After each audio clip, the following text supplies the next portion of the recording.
Health care के authentic जानकारी के लिए इस चैनल को सब्सक्राइब करें और बेल आइकन को भी दबाएं ताकि नया अपडेट आपको मिलता रहे। दोस्तों नमस्कार, मेरा नाम है डॉक्टर के पांडे और आपका इस चैनल पे बहुत बहुत स्वागत है। दोस्तों हम बात कर रहे हैं होम्योपैथिक मेडिसिन के बारे में, जो comparative materia Medica by doctor NC Ghosh की पुस्तक से ली गई है। तो इसी श्रृंखला में आज हम बात करेंगे एकोनाइट नेपेलस के बारे में। तो आइए दोस्तों शुरू करते हैं। एकोनाइट नेपेलस यह काष्ठविश डकरा एक तरह के वृक्ष से तैयार होता है। इस वृक्ष की अमेरिका में खेती होती है। एशिया, मध्य यूरोप और हिमालय पहाड़ में भी यह बहुत ज़्यादा पैदा होता है। एकोनाइट 5 प्रकार का होता है। एकोनाइट नेपेलस, दूसरा एकोनाइट कैमेराम, एकोनाइट फेरॉक्स, एकोनाइट लाइकोटम, एकोनाइट रेडिक्स। इनमें से एकोनाइट नेपेलस का टिंचर पेड़ में फूल आने के समय फूल, कली, पत्ते और सारे वृक्ष से, एकोनाइट कैमरान ताजी जड़ से, एकोनाइट फेरॉक्स जड़ से, एकोनाइट लाइकोटम पेड़ में फूल खिलने के समय लता पत्तों से और एकोनाइट रेडिक्स जड़ से तैयार होती है। इन 5 प्रकार के एकोनाइट में एकोनाइट कैमेरम प्रायः चिकित्सा के काम में व्यवहृत नहीं होती। एकोनाइट लाइकोटम गर्दन के पिछले भाग में, बगल, स्तन वगैरह की गांठों की सूजन में। एकोनाइट रेडिक्स हैजा में। एकोनाइट फेरॉक्स हृदय या फेफड़े की बीमारी में, जब रोगी को श्वास कष्ट, जल्दी श्वास लेना छोड़ना पड़ता है, हांफा करता है, सो नहीं सकता, जिससे बैठा रहता है, दम रुक जाने का भाव होना इत्यादि कई लक्षणों में सुफल के साथ व्यवहृत होता है। एकोनाइट नेपेलस होम्योपैथी की एक प्रधान दवा है। सेरेब्रोस्पाइनल नर्वस सिस्टम पर अर्थात मस्तिष्क और मेरुर मज्जा के स्नायुमंडल पर इसकी प्रधान क्रिया होती है।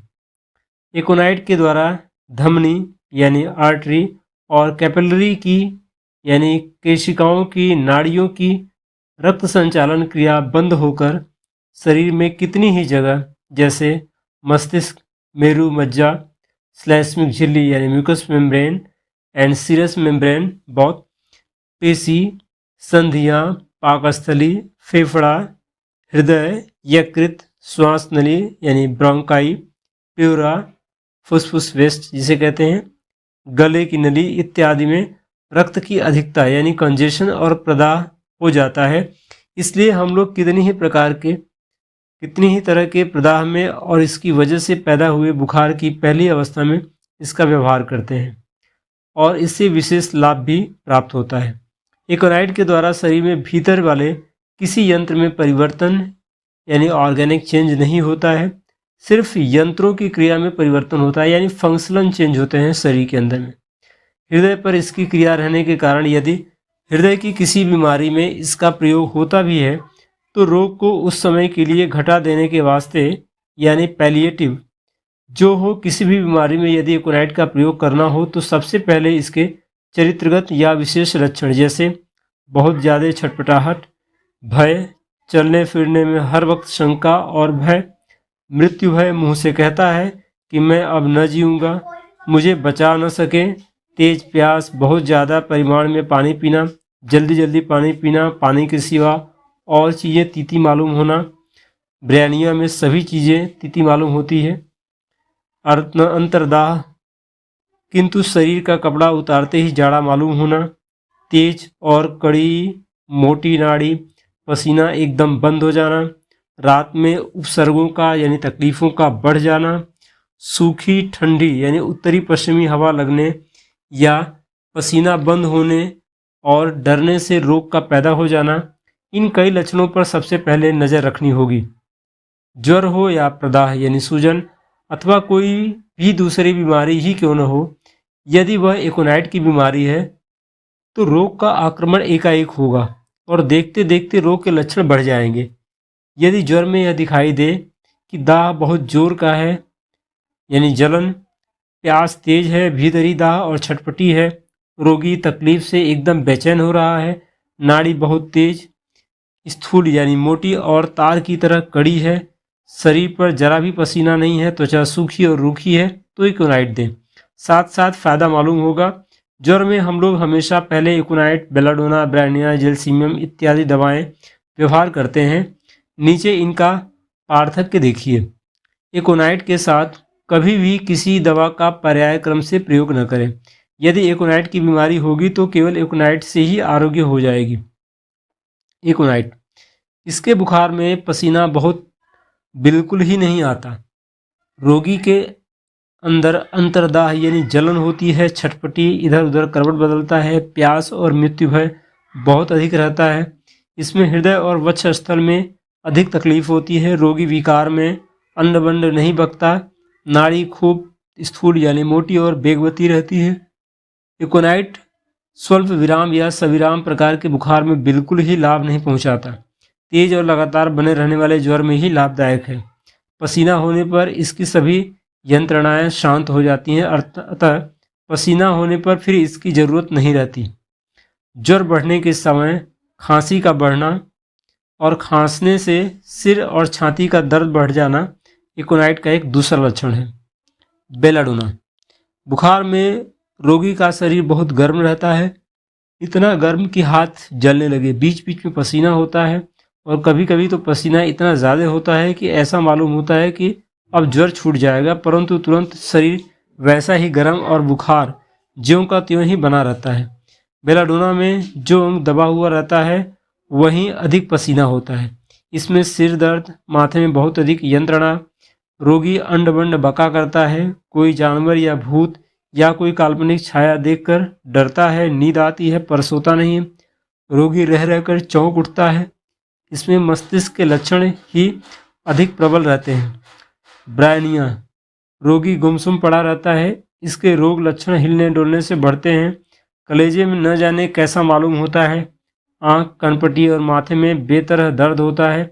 यह दर्द हिलने डुलने से ही बढ़ता है, यहाँ तक कि आँख खोलते ही बढ़ जाता है। इसलिए रोगी आँख बंद किए चुपचाप पड़ा रहता है। समूचे शरीर में दर्द होता है जो हिलने डुलने पर बढ़ जाता है। दबा देने पर आराम मालूम होता है। रोगी के उठ के बैठने या सिर उठाने पर ही जी मिचलाने लगता है और सिर में चक्कर आ जाता है। मुंह का स्वाद तीता रहता है। जीभ पर पीला या सफ़ेद रंग का या जीभ सूखी रहती है। थोड़ा बहुत पसीना होता है। हिलने डुलने पर पसीना आता है, कभी पसीना एकदम नहीं रहता। जेलसीमियम, रोगी तंद्रा से आच्छन्न बेहोश सा चुपचाप पड़ा रहता है, बोलता भी नहीं और आँख खोलकर देखता भी नहीं। इसमें प्यास ऐसी कुछ ज़्यादा नहीं रहती है। बच्चों के बुखार में यह लक्षण रहे तो यह अचूक दवा है। जेलसीमियम में स्नायविक यानी नर्वस दुर्बलता यानी वीकनेस के कारण रोगी चुपचाप पड़ा रहता है। अब देखना चाहिए कि इकोनाइट का प्रयोग किस ढंग के ज्वर में करना चाहिए। इकोनाइट सर्दी ज्वर यानी साइनोकल, प्रबल यानी स्थैनिक और अविराम प्रकार के बराबर बना रहने वाला यानी कंटिन्यूड ज्वर में उपयोगी है। जेलसीमियम सविराम और स्वल्प विराम दोनों प्रकार के ज्वर में उपयोगी है। इकोनाइट टाइफाइड इंटरमिटेंट यानी सविराम या रेमिटेंट यानी स्वल्प विराम प्रकार के ज्वर में बिल्कुल ही फायदा नहीं करता है। टाइफाइड ज्वर में नाड़ी की तेज गति और ताप को घटाने के लिए इकोनाइट का प्रयोग करना भयंकर भूल है। इकोनाइट के ज्वर में नाड़ी फुल, हार्ड और बाउंडिंग, भरी, कड़ी और उछलती हुई रहती है। जेलसीमियम में फुल एंड फ्लोइंग, भरी और मृदु रहती है। और एपिस में एक्सेलरेटेड, फुल एंड स्ट्रॉन्ग यानी वेगवती रहती है, पूर्ण और कठिन रहती है। या फ्लटरिंग, वायरी एंड फ्रीक्वेंट यानी फड़कती हुई तार की तरह महीन और मृदु रहती है। इकोनाइट की नाड़ी हाथ में तार की तरह कड़ी और मोटी और जेलसीमियम की नाड़ी केंचुओं की तरह कोमल मालूम होती है। यानी जब आप नाड़ी को छुएंगे तो आपको इस तरह की सेंसेशन महसूस होगा आपके हाथ में। फिरमफॉस इकोनाइट की तरह प्रदाहिक ज्वर की अवस्था में व्यवहित होता है। यह इकोनाइट और जेलसीमियम के बीच की दवा है, अर्थात इकोनाइट के छटपटी इत्यादि लक्षण और जेलसीमियम का अभिभूत भाव आदि इसमें नहीं है। फेरम की नाड़ी फुल, बाउंडिंग एंड सॉफ्ट अर्थात पूर्ण, उछलती हुई और कोमल रहती है। प्रदाहिक रोग में प्रदाह वाली जगह में रक्त संचय यानी एक्सुडेशन होने के पहले एकोनाइट की तरह यह भी प्रथमावस्था में व्यवहित होता है और कॉन्टिन्यूड यानी अविराम, रेमिटेंट यानी स्वल्प विराम इत्यादि प्रायः सब तरह के ज्वरों में लाभ पहुंचाता है। एक ज्वर और सर्दी ज्वर यानी कंटिन्यू एंड साइनोकल फीवर, इस ज्वर की पहली अवस्था में एकोनाइट लाभदायक है। जिस रोगी में मृत्यु भय, छटपटी, मानसिक चंचलता, शरीर में दाह, त्वचा सूखी, पसीना होने पर सब उपसर्गों का घट जाना तथा जिसे सर्दी लगकर बुखार आता है अथवा पानी में भीगने के कारण या पसीना होने के बाद सर्दी लगकर ज्वर होता है, उसके लिए एकोनाइट लाभदायक होता है। जब एकोनाइट के प्रयोग से ऊपर लिखे लक्षण न घटें, शरीर की गर्मी और दूसरे उपसर्ग कुछ भी कम न हो, रोगी धीरे धीरे कमजोर, सुस्त और भ्यूत हो पड़े, बोली जकड़ जाए और ऐसा मालूम हो कि शायद विकार हो गया है, उस समय 2-1 मात्रा सल्फर का प्रयोग करें, इससे बहुत लाभ होगा। निमोनिया रोग की पहली अवस्था में बहुत अधिक श्वास कष्ट, श्वास कृच्छता रहे तो वेरेटम विरिडी से लाभ होता है। इसका कितने ही मौक़ों पर ज्वर में एकोनाइट के बदले प्रयोग किया जाता है, परंतु वेरेटम विरिडी का 2-4 मात्रा से अधिक कभी भी व्यवहार नहीं करना चाहिए, क्योंकि इससे हृदय की क्रिया में गड़बड़ी होकर रोगी की अवस्था बहुत खराब हो सकती है। ज्वर में एकोनाइट के व्यवहार के संबंध में डॉक्टर फैरिंगटन का मत: किसी भी बीमारी में रोग के साथ कोई एक उपसर्ग प्रबल ज्वर रहने पर पहले एकोनाइट उस ज्वर को दूर कर उसके बाद दूसरे उपसर्गों के लिए दूसरी दवा देनी चाहिए। ऐसी धारणा बना लेना एकदम गलत है। जैसे किसी व्यक्ति को आर्क्त ज्वर यानी स्कारलेट फीवर हुआ, रोगी को बहुत अधिक बुखार है, 104 या 105 डिग्री, शरीर खूब गर्म है, त्वचा सूखी है, उत्तप नाड़ी तेज और कड़ी, कमर में दर्द, वमन, गले के भीतर दर्द और लाली, गले में जख्म आदि कितने ही लक्षण वर्तमान हैं, तो पहले कहे हुए कई लक्षण अर्थात तेज ज्वर, कड़ी नाड़ी, सूखी त्वचा आदि कई लक्षणों पर निर्भर कर या केवल बुखार घटा देने के लिए कभी भी एकोनाइट का प्रयोग न करें। हमें वही दवा देनी चाहिए जिससे उत्भेद के निकल आने में सहायता पहुँचे।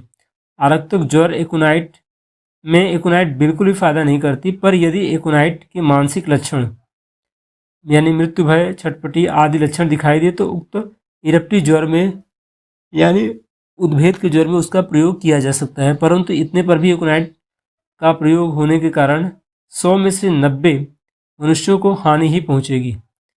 प्रादाहिक पीड़ा: इस रोग की पहली नई अवस्था में एकोनाइट लाभदायक है। दर्द ही सब तरह के प्रदाहों का प्रधान लक्षण है। वात का दर्द हो या शूल का दर्द अथवा न्यूरैल्जिया यानी स्नायु शूल का दर्द हो, एकोनाइट के प्रधान लक्षण छटपटी, भय और तेज प्यास रहने पर एकोनाइट से अवश्य ही लाभ होगा। दर्द के लिए एकोनाइट के सदृश और भी 2 दवाएं हैं, कैमोमिला और कॉफिया। एकोनाइट का दर्द काटने फाड़ने की तरह होता है और उसके साथ ही यह भय रहता है कि न जाने किस समय क्या होगा। रोग वाली जगह को छूने नहीं देता है। कैमोमिला में भीतरी तकलीफ, प्यास अथवा ज्वर नहीं रहता, पर रोगी दर्द से छटपटाता है, गुस्सा होता है और कड़वी बातें कहता है। कॉफिया में ज्वर या प्यास बिल्कुल ही नहीं रहती, मिजाज भी तेज नहीं रहता, पर रोगी कहता है दर्द न घटा तो मर जाऊंगा। दर्द से इधर उधर करवट बदलना रस्टॉक्स में, पर प्रभेद यह है कि एकोनाइट में उद्वेग के कारण रोगी छटपटाता है और रस्टॉक्स में अकड़न, ऐंठन का दर्द, हिलने डुलने से दर्द घटने के ख्याल से रोगी करवट बदलता है। आर्सेनिक में मृत्यु भय और छटपटी रहती है, पर एकोनाइट की तुलना में वह बहुत थोड़ी है। भय: यदि डर जाने की वजह से कोई बीमारी हो तो एकोनाइट अव्यर्थ औषधि है। डर जाने से बेहोशी, गर्भस्राव, मूर्छा, अतिसार, हैजा आदि चाहे जो हो जाए, एकोनाइट उपयोगी है। डर से पैदा हुई बीमारियों में इग्नेशिया, ओपियम, वेरेट्रम इत्यादि व्यवहार होता है। कैनाबिस इंडिका का अध्याय देखिए। एकोनाइट में डर के कारण घर से बाहर नहीं निकलना चाहता या किसी खेल तमाशे या भीड़ भाड़ की जगह में नहीं जाना चाहता। कोई बीमारी होने पर डर से कहता है कि मैं न जीऊँगा, मुझे कोई न बचा सका। वक्षस्थल के रोग: प्लूरिशी यानी फेफड़े को ढकने वाले पर्दे का प्रदाह यानी सूजन। प्लूरोडायनिया: कलेजे के बगल में सुई गड़ने की तरह और वात की तरह का एक तरह का तेज दर्द होना। निमोनिया यानी फेफड़े का प्रदाह। सर्दी, खांसी, हृदय में या हृदय के पास वाले स्थान में दर्द और कलेजा धड़कना इत्यादि। अधिकांश रोगों में एकोनाइट पहली अवस्था में अर्थात जब प्रदाह का लक्षण रहता है तब तक उपयोगी है। कलेजे में बहुत तेज खोंचा मारने की तरह दर्द, उसके साथ ही ज्वर इत्यादि लक्षणों के साथ एकोनाइट के विशेष लक्षण यदि मिल जाए तो एकोनाइट फायदा करता है। ब्रानिया में भी इसी भांति का खोंचा मारने की तरह दर्द होता है, पर वह दर्द सांस खींचने, सांस छोड़ने या हिलने डुलने पर ही बढ़ता है। खांसने के समय रोगी हाथ से कलेजा दबा लेता है क्योंकि इससे उसे आराम मिलता है। ब्रानिया का रोगी चुपचाप पड़ा रहता है और एकोनाइट की रोगी की तरह उसमें अंतर्दाह या छटपटी और शरीर का कपड़ा उतारने पर जाड़े का भाव नहीं रहता। ब्रानिया से लाभ न हो तो एस्क्लेपियस देना चाहिए। दमा और खांसी। इस रोग में कोई एकोनाइट के व्यवहार को मानता है या नहीं मालूम, पर मैं दमा के खिंचाव और श्वास कष्ट की पहली अवस्था में एकोनाइट 2x शक्ति की 2-3 बूंद 4 औंस पानी में मिलाकर उसकी 2-1 चम्मच प्रत्येक आधे या 1 घंटे के अंतर से सेवन कराता हूँ और सूर्यास्त के बाद कोई भी चीज़ खाने को मनाही कर देता हूँ। कितने ही स्थानों पर इससे 4 घंटे के भीतर ही दमा और उसकी हफनी का वेग घट जाता है। इसके बाद सेनेगा या लोवेलिया 2x शक्ति हर 2-3 घंटे के अंतर से एक मात्रा नित्य 4-5 बार 2-1 दिन सेवन कराता हूँ। इससे बहुत फ़ायदा होता है। एकोनाइट सर्दी लगने की वजह से पैदा हुए और कार्डियक दमा में अधिक लाभदायक है। एरियोडिक्टियन मदर टिंचर 2x पोटेंसी में दमा व क्रॉनिक ब्रोंकाइटिस की उत्तम दवा है। ब्लाटा ओरिएंटलिस यह इस देश के तिलचट्टों से तैयार होती है और होम्योपैथी में दमा खांसी की बहुत बढ़िया दवा है। 5-6 बूंद मूल अर्क यानी मदर टिंचर 4 औंस पानी में मिलाकर उसकी 2-1 चम्मच की मात्रा हर 1-2 घंटे के अंतर से सेवन कराने से श्वास कष्ट और दमा का तेज खिंचाव तुरंत दब जाता है। किसी किसी का कथन है उक्त मदर टिंचर की अपेक्षा इसका 1x विचूर्ण शक्ति से जल्दी फायदा होता है। अस्थायी लाभ के लिए 200 या और भी उच्च शक्ति या 1 या 2 सप्ताह के अंतर से प्रयोग करना चाहिए। खांसी, सर्दी लगकर सूखी खांसी, काली खांसी, क्रूप खांसी की पहली अवस्था में जब तक प्रबल ज्वर, दम रुक जाने का भाव, सूखी खांसी, गले में सांस की आवाज़ इत्यादि लक्षण रहे तभी तक एकोनाइट लाभ करता है। पर यदि 5-7 मात्रा दे देने पर भी सर्दी और खांसी के खिंचाव में लाभ न हो, सिर्फ ज्वर कम हो, तो स्पॉन्जिया व एकोनाइट निम्न शक्ति पर्याय क्रम से प्रयोग करना चाहिए। इसके बाद जब खांसी ढीली पड़ जाए अर्थात गला घड़घड़ करने लगे तब हिपरसल्फ 200 शक्ति की 2-3 मात्रा प्रयोग कर 2-4 दिन कोई दवा न देने से खासा फ़ायदा दिखाई देगा। दोस्तों, एकोनाइट, हिपरसल्फ और स्पॉन्जिया ये तीनों का ट्रायो होता है सूखी खांसी के दौरान। यानी सूखी खांसी आती है तो वहाँ पे पहले एकोनाइट, फिर स्पॉन्जिया, फिर हिपरसल्फ 200 पार में देने में बहुत अच्छा रिस्पॉन्स आता है। सर्दी, एकाएक ठंड लगकर नई सर्दी हो गई हो और उसके साथ ही सिर में जोर का दर्द, नाक की जड़ में दर्द, बेचैनी, नाक से तरल सर्दी निकलने के साथ ही कभी कभी रक्त भी गिरता है, छींक आती है, नाक सूखती है या नाक में सर्दी थोड़ी रहती है। अतिसार, मल का रंग हरा काला पानी की तरह सेवार की भांति, दस्त के साथ पित्त मिला रहता है, पाँव मिली रहती है, पेट में बहुत दर्द के साथ बार बार पाखाना होता है। बच्चों के पेट में दर्द के साथ हरे रंग का पाखाना, बच्चा हमेशा रोया करता है, सोता नहीं है, बेचैन रहता है। यदि दिन में गर्मी, रात में सर्दी पड़े, ऐसे समय की बीमारी हो तो एकोनाइट सबसे अधिक लाभदायक है। ऐसे मौके पर 2x पोटेंसी दें, 2-3 बूंद 8 मात्रा। आमाशय, आंव सफ़ेद हो या रक्त मिली, रोग की पहली अवस्था में पाखाना परिमाण में बहुत थोड़ा होता हो, उसके साथ केवल आंव या रक्त रहे और पेट में दर्द, कूथन, पाखाने का जल्दी जल्दी वेग होना या पाखाना होना इत्यादि लक्षण रहने पर एकोनाइट विशेष लाभ करता है। इसकी 2x पोटेंसी की 2-3 बूंद 8 से 10 मात्रा पानी में मिलाकर हर 2-3 घंटे के अंतर से प्रयोग करनी चाहिए। मैंने देखा है अधिकांश आमाशय की बीमारी ऊपर कहे लक्षणों में प्रायः एकोनाइट से ही आरोग्य हो जाती है, किसी दूसरी दवा की ज़रूरत नहीं होती।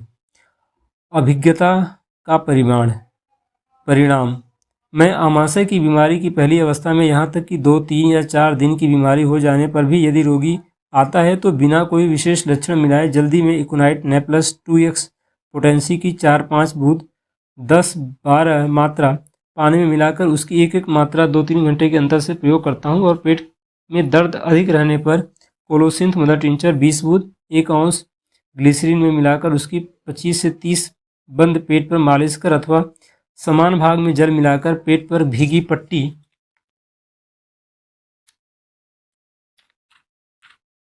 लगाकर उस पर गर्म सेक दें। रुई या फ्लैनेल से पेट बांध देने के लिए कहता हूँ। इससे यह नतीजा दिखाई देता है कि कितने ही रोगी आरोग्य हो जाते हैं।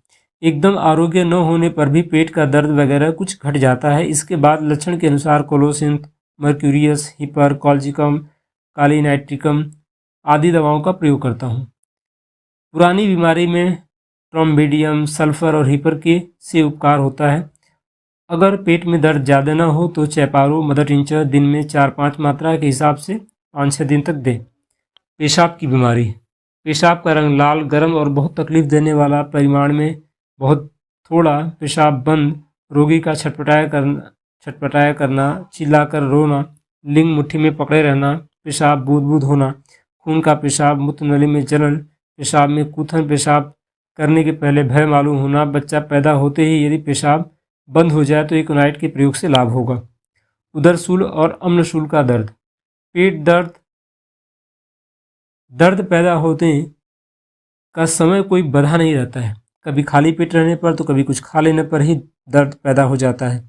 रोगी छटपटाया करता है। किसी दवा से अस्थायी लाभ अथवा थोड़ा भी फायदा नहीं होता है। दर्द का वास्तविक कोई भी कारण भी नहीं पाया जाता। पेट में जलन, ऐसे स्थल पर इकोनाइट नेप्लस 2x शक्ति की 2-4 बूंदें 10 से 12 मात्रा पानी में मिलाकर यदि खाली पेट रहने पर दर्द बढ़ता हो तो नित्य खाली पेट में 2-3 घंटे का अंतर देकर 4-5 बार, और यदि खाने के बाद बढ़ता हो तो प्रत्येक बार तुरंत खाने के बाद ही मदर टिंचर या 2x की 2-1 बूंद की मात्रा में सेवन कराने पर संभवतः फायदा होगा। इसकी परीक्षा करनी चाहिए। अंग प्रत्यंग का दर्द। रोग वाली जगह सुन्न या झुंझुनी पैदा हो जाने की तरह, हाथ पैर बर्फ की तरह ठंडे और सुन्न, हाथ मानो टूटा अकड़ा भारी और सुन्न हो गया हो, अथवा ऐसा दर्द होता हो जैसे किसी ने मारा है। बाएं हाथ का दर्द, ऊपर से नीचे उतरना, कैक्टस, कालमिया आदि में भी ये लक्षण हैं। वात, गठियावात, गांठों का नया प्रदाह, घुटनों की कमजोरी, चलने के समय पैर का ठीक जगह पर न गिरना, सब जोड़ों के पेशी बंधन यानी लिगामेंट्स मानो ढीले पड़ गए हों, हिलने डुलने पर जोड़ों के भीतर बिना दर्द की तरह की कटकट वाली आवाज़ इत्यादि लक्षण भी इकोनाइट के अंतर्गत हैं। पीठ में दर्द, सांस लेने के समय दर्द होना, हैजा। इस रोग की पहली, दूसरी और तीनों ही अवस्थाओं में इकोनाइट का व्यवहार होता है। पहली अवस्था में मल का रंग तरबूज घुले पानी की तरह या पित्त मिला, दिन में गर्मी, रात में सर्दी पड़ने के समय, बीमारी होने और पाखाने के समय मल द्वार में गर्मी मालूम होने पर तथा पेट में बहुत दर्द रहने पर इससे फायदा होगा। फिर दूसरी अवस्था में जब रोगी के मुंह से पेट तक जलन मालूम होता है, तेज प्यास रहती है पर पानी पीते ही कै हो जाती है, बहुत छटपटाता है, बिना दर्द का चावल के धोवन की तरह सफ़ेद रंग का पाखाना होता है, चेहरा मुर्दे की तरह डरावना और नीला दिखाई देता है, सारा शरीर ठंडा हो जाता है, नाड़ी सूत की तरह महीन हो जाती है या एकदम मिलती ही नहीं है। उस समय यदि इकोनाइट के प्रधान लक्षण रहें, इकोनाइट का अवश्य प्रयोग करें। यह हिमांग अवस्था में भी यानी शीत आ जाने पर भी लाभदायक है। जिस हैजा में ऐंठन नहीं होती या बहुत कम ऐंठन रहती है, उस हैजा की अर्थात अनाक्षेपिक जाती है यानी बिना अकड़न वाले हैजा की उत्तम दवा है। एकाएक या धीरे धीरे हार्ट फेल्योर, कलेजे की धुतकी का बंद हो जाना होने की संभावना में इससे तुरंत लाभ होता है, पर यह स्मरण रखना चाहिए कि उसमें छटपटी, मृत्यु भय वगैरह कितने ही मानसिक लक्षण रहने चाहिए, नहीं तो उतना लाभ नहीं होगा। जिस समय हैजा फैला हो यानी कॉलरा एपिडेमिक रहता है, उस समय कितनों को ही डर से हैजा हो जाता है। इकोनाइट ही उसकी प्रधान दवा है। इकोनाइट के प्रयोग से दबी नाड़ी उठ जाती है और जीवनी शक्ति उत्तेजित होती है। 2-3 बूंद मदर टिंचर या 2x शक्ति 2 अंश पानी में मिलाकर 1 या 2 चम्मच की मात्रा में 10 या 30 मिनट का अंतर देकर प्रयोग करना चाहिए। कितनों ही को ऐसा कहना है कि हैजा में एकोनाइट नेप्लस की अपेक्षा एकोनाइट रेडिक्स अधिक लाभ करता है। मैं एकोनाइट रेडिक्स 2x शक्ति अधिक व्यवहार करता हूँ। ऊपर लिखी बीमारियों के अलावा एकोनाइट और भी कितनी ही बीमारियों में व्यवहित होती है। नीचे संक्षेप में उनका विवरण दिया जाता है। रजोरोध, डर कर रक्तस्राव अगर बंद हो जाए, एकोनाइट लाभ करता है। मस्तिष्क में रक्त संचालन, माथे में रक्त का चढ़ जाना, एकाएक धूप लगकर या क्रोध आने की वजह से अगर माथे में रक्त अधिक चढ़ जाए और कोई बीमारी हो पड़े तो एकोनाइट फ़ायदा करेगा। ग्लोनोइन और बेलाडोना भी इस रोग की दवा है। जहाँ नींद लगी अवस्था में या एक जगह स्थिर भाव से रहने पर माथे में अधिक धूप लगकर कोई बीमारी पैदा हो जाए, वहाँ एकोनाइट लाभ करता है। और जहाँ ज़्यादा देर तक धूप में घूमने की वजह से बीमारी पैदा होती है, वहाँ बेलाडोना और ग्लोनाइन काम करता है। एकोनाइट से हृदय की क्रिया पहले तेज और जोर की होती है, फिर धीरे धीरे घटती जाती है। मिनट में 120 से 130 बार स्पंदन होता है, यानी पल्स रेट होती है। सिर दर्द, ठंड लगकर सर्दी बैठकर सिर भारी और सिर में दर्द पैदा हो जाना, माथे का दर्द सिर के भीतर की ओर आरंभ होकर क्रमशः बाहर की ओर आता है, माथे में टपक होती है, कपाल, दोनों कनपटियों, आँख और ऊपरी जबड़े में दर्द होता है, माथे में खून इकट्ठा हो जाता है और जलन होती है।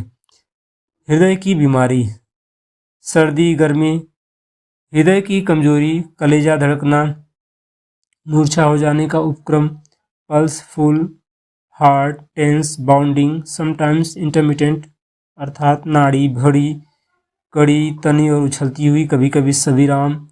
हृदय में गड़बड़ी की वजह से श्वास में तकलीफ, रोगी बिल्कुल ही सो नहीं सकता, बाध्य होकर उसे उठ के बैठना पड़ता है, अंधड़ की तरह तेजी से श्वास प्रश्वास का चला करना, और ऐसा मालूम होता है कि हृदय की क्रिया अचानक बंद होकर अभी मर जाएगा। इस तरह के लक्षणों में एकोनाइट फेरॉक्स 2x से 3x शक्ति विशेष फायदा करती है। यह एकोनाइट नेप्लस की वनस्पति ज़्यादा तेज विष है। एकोनाइट नेप्लस की अपेक्षा इसका बुखार छुड़ाने की शक्ति कम और पेशाब उत्पन्न करने की शक्ति ज़्यादा होती है। हृदय या फेफड़े में खून इकट्ठा होकर कलेजे में दर्द, कलेजा धड़कना, श्वास का कष्ट होना, जोर से सांस खींचने में तकलीफ, चलने में तकलीफ, दर्द का बहुत बढ़ जाना इत्यादि उपसर्गों में एकोनाइट लाभदायक है। ऐसे स्तर पर एकोनाइट 2x 3x निम्न शक्ति का प्रयोग करना चाहिए। निमोनिया, जब तक श्वास नली में रक्त संचय के कारण प्रदाह रहता है तब तक एकोनाइट, उसके बाद खांसी जरा ढीली और तकलीफ देने वाली लक्षण दूर हो जाने पर ब्रायनिया इत्यादि दवाओं का व्यवहार करना चाहिए। श्वास प्रश्वास में बहुत कष्ट हो, सांस लेने में खिंचाव हो, हांफना, तेज और स्थूल नाड़ी इत्यादि लक्षणों में विरेट्रम विरिडी फायदा करता है। एकोनाइट में दाहिनी करवट, सो नहीं सकना और मूर्छा का भाव होता है, उठने पर जी मिचलाता है, नाड़ी की गति धीमी रहती है, शरीर में ठंडापन रहता है। रक्तोपकाश, खून मिली खांसी, निकला हुआ रक्त ताज़ा, चमकीला, लाल, जरा सा भी खांसने पर बिना तकलीफ के रक्त का निकलना और उसके साथ मृत्यु का भय होना। मिलीफोलियम में भी बिना तकलीफ के रक्त निकलता है, पर इसमें एकोनाइट की तरह उद्वेग या बेचैनी इत्यादि कुछ नहीं रहती है। प्लूरिसी या प्लूराइटिस, इस रोग की पहली अवस्था में जब बुखार खूब तेज रहता है, जाड़ा मालूम होता है, पसीना नहीं होता, कलेजे में खोचा मारने की तरह दर्द होता है और जलन रहती है, उस समय एकोनाइट लाभ करता है। उसके बाद ब्रायनिया इत्यादि दवा की ज़रूरत होती है।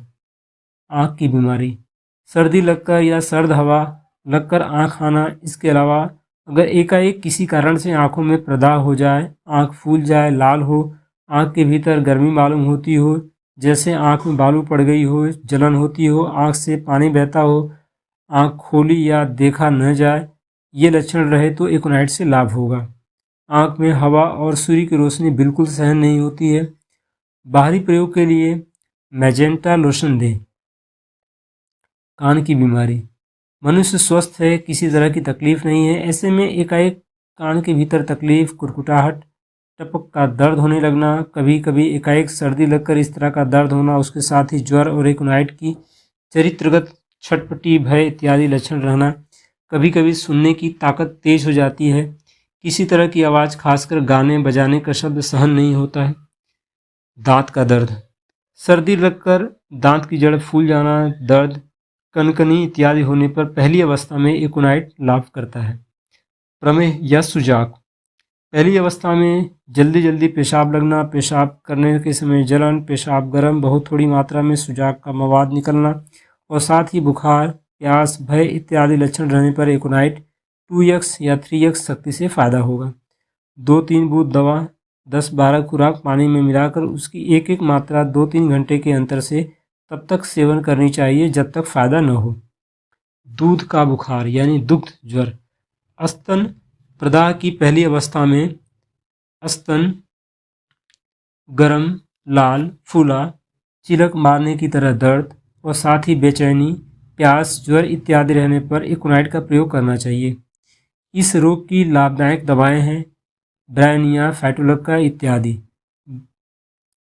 दुग्ध ज्वर में खड़ी मसूर की दाल पीसकर स्तन में गरम पुलटिस देने पर तकलीफ घट जाती है। स्तन हमेशा ऊंचा बांध कर रखना चाहिए ताकि हिले नहीं। वृद्धि, इसकी तकलीफें संध्या के समय, रात में गर्म कमरे में बिछौने से उठने पर, रोग वाली करवट सोने पर बढ़ जाती हैं। आराम मिलता है खुली हवा में। इसका संबंध ज्वर के असह्य दाह और तकलीफ में कॉफिया, चोट में आर्निका। एकोनाइट सल्फर का अनुपूरक है। जहां नई बीमारी में एकोनाइट, वहां वही रोग पुराना होने पर सल्फर का प्रयोग करना चाहिए।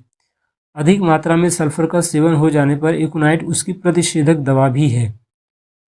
यानी अगर एकोनाइट सल्फर का प्रयोग ज़्यादा हो जाए, उसके साइड इफ़ेक्ट्स आने लगे तो एकोनाइट देने से उस साइड इफ़ेक्ट को दूर किया जा सकता है। इसके बाद की दवाएं arsenic, belladonna, bryonia, calcarea carb, cantharis, hepar sulph, ipecac, merc sol, pulsatilla, rhus tox, spongia, sulphuris, silicea. क्रियानाशक दवा acetic acid, belladonna, berberis vulgaris, coffea और सल्फर। क्रिया का स्थिति काल 1 दिन, क्रम 2x से लेकर के 30 पोटेंसी तक। तो दोस्तों ये सारी जानकारी रही आज एकोनाइट नेपेलस के बारे में, और मैं उम्मीद करता हूँ दोस्तों कि आज की जानकारी से आपको बहुत फ़ायदा हुआ होगा। जानकारी अच्छी लगी है दोस्तों तो अपने ज़्यादा से ज़्यादा दोस्तों में शेयर करिएगा ताकि और भी लोगों को इससे फ़ायदा मिल सके। चैनल पर नए हैं तो सब्सक्राइब जरूर करिएगा और नोटिफिकेशन बेल को भी दबाइएगा ताकि भविष्य में आने वाली हर वीडियो की जानकारी आपको मिलती रहे। फिर मिलते हैं एक दूसरी दवा के बारे में बात करते हैं, तब तक अपना ख्याल रखिएगा। नमस्कार दोस्तों।